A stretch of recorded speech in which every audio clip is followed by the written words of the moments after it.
पैदाइश से के वक्त पता चला कि ये मसला क्या है और मसला क्या है एग्जैक्टली?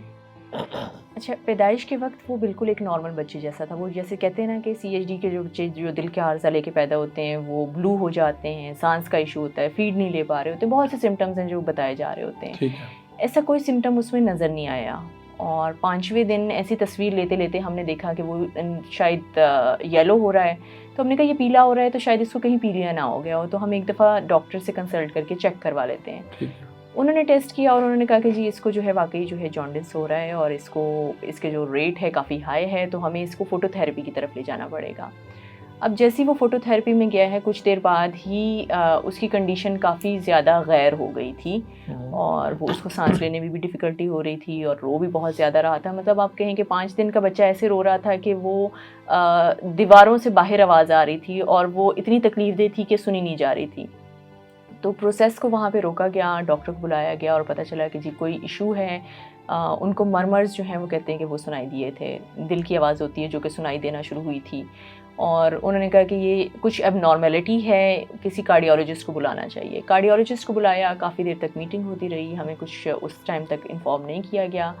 फर्स्ट जो चेकअप था उसमें उन्होंने कहा था ट्रंकस आर्टरियोसिस है, मतलब एक शरीयान है उसकी वो नहीं है, उसको जो है रिप्लेस किया जा सकता है। आगा खान वगैरह में इसका ऑपरेशन हो चुका था। ठीक है। लेकिन बहुत इनिशियल बेसिस पे था।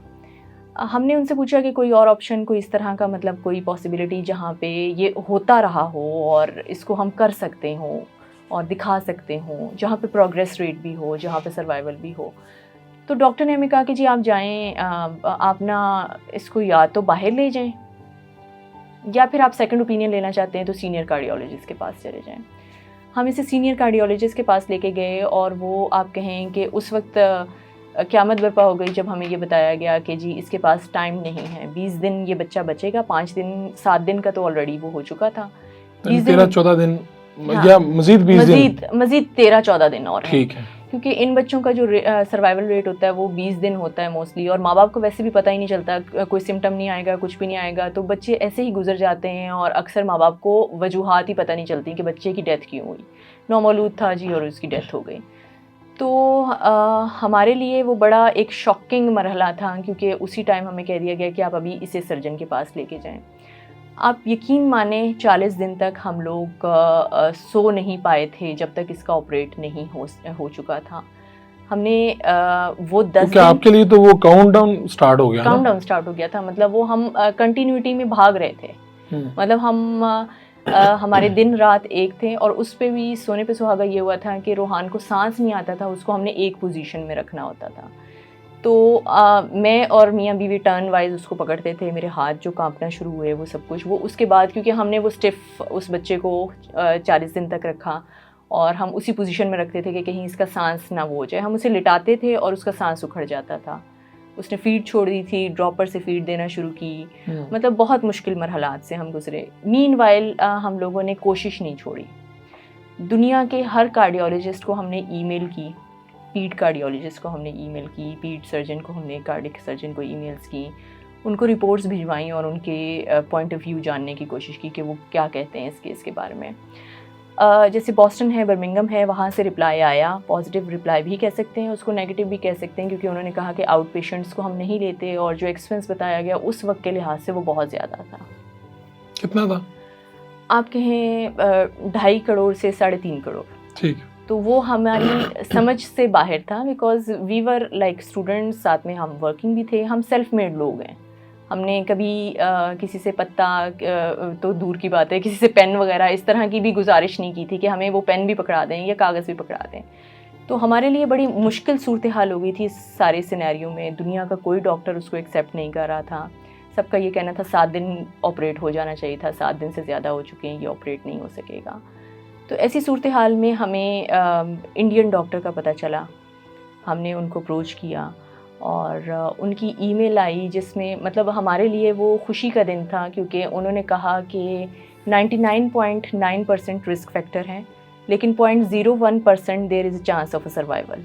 वो 0.01% हमारे लिए काफ़ी था, क्योंकि हमें अभी तक 0% कहा जा रहा था।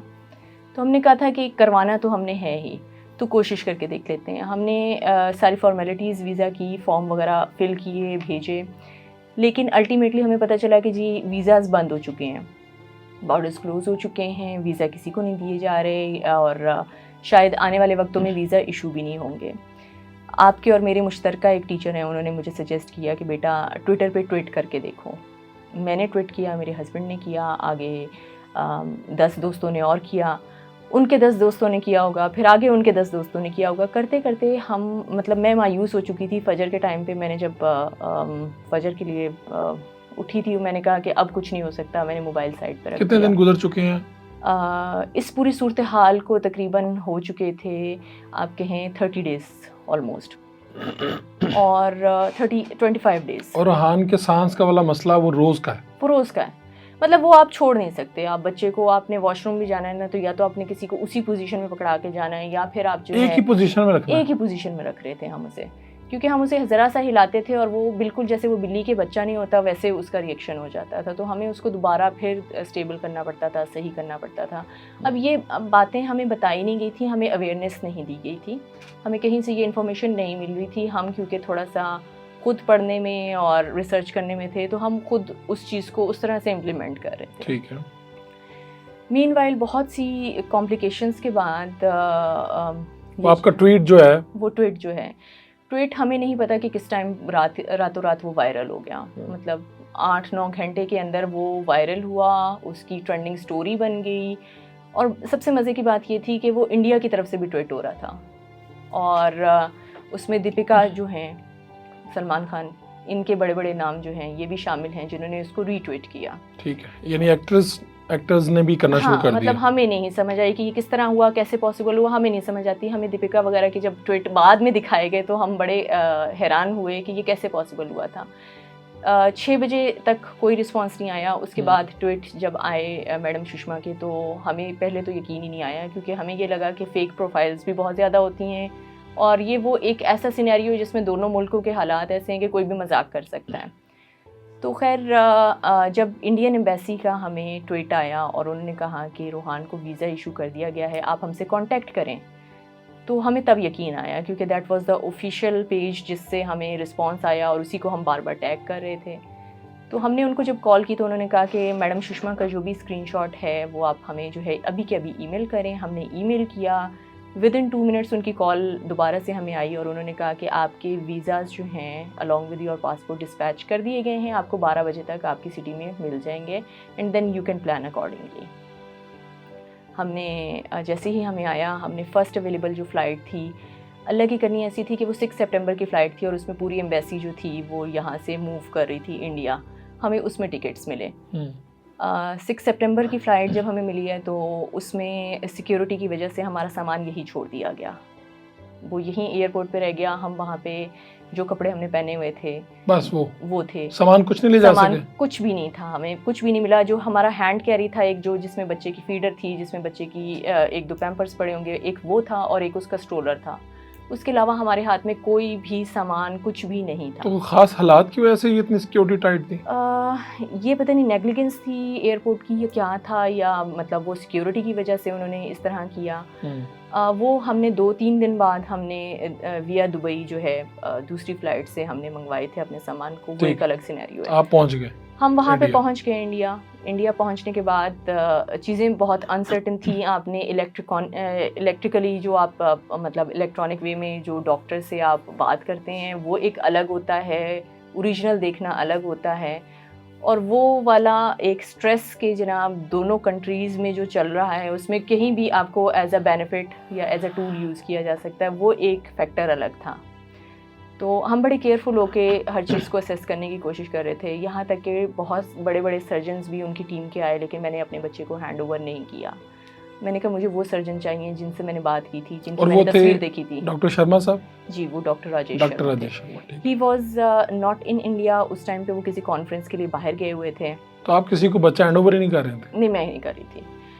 रात को उन्होंने इंसिस्ट करके हस्बैंड से कहा कि आप जो है इसकी जो है चेकअप करवाएं। जैसे ही चेकअप किया तो पता चला कि उसका जो हार्ट है it was about to collapse, और इसको आईसीयू में ले जाना पड़ेगा।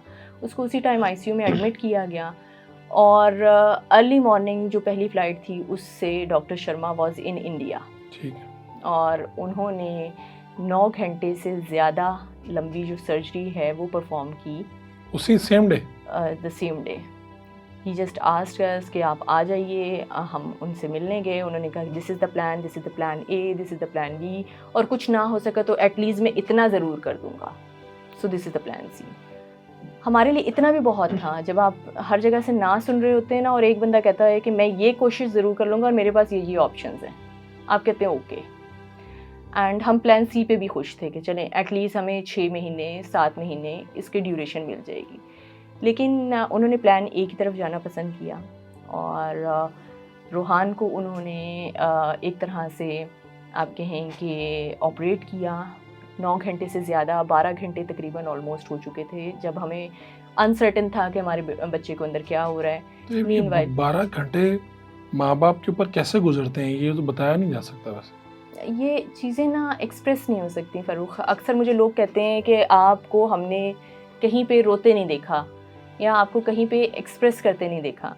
मैं कहती हूँ कि ये ना आपके तवक्कुल की एक पीक होती है, एक फेथ की आपकी पीक है जहाँ पे आप सब कुछ उस पे छोड़ देते हैं। तो इसको हर कोई टच नहीं कर सकता। अच्छा, आपको यकीन था कि सब ठीक होगा? नहीं, मुझे यकीन नहीं था कि सब ठीक होगा, लेकिन मुझे ये था कि अल्लाह का जो भी फैसला होगा वो बेहतर होगा। और मैंने जो कोशिश की है, कम से कम मुझे अपने रब के सामने खड़े होकर ये नहीं कहना पड़ेगा कि आपने मुझे एक तोहफ़ा दिया और मैंने उस अमानत में ख़यानत की और मैंने उसको एक स्पेसिफिक पॉइंट तक नहीं पहुंचाया। ठीक है, मैंने कोशिश की, आगे जो उसकी मर्ज़ी है वो है, लेकिन मैंने एटलीस्ट कोशिश की।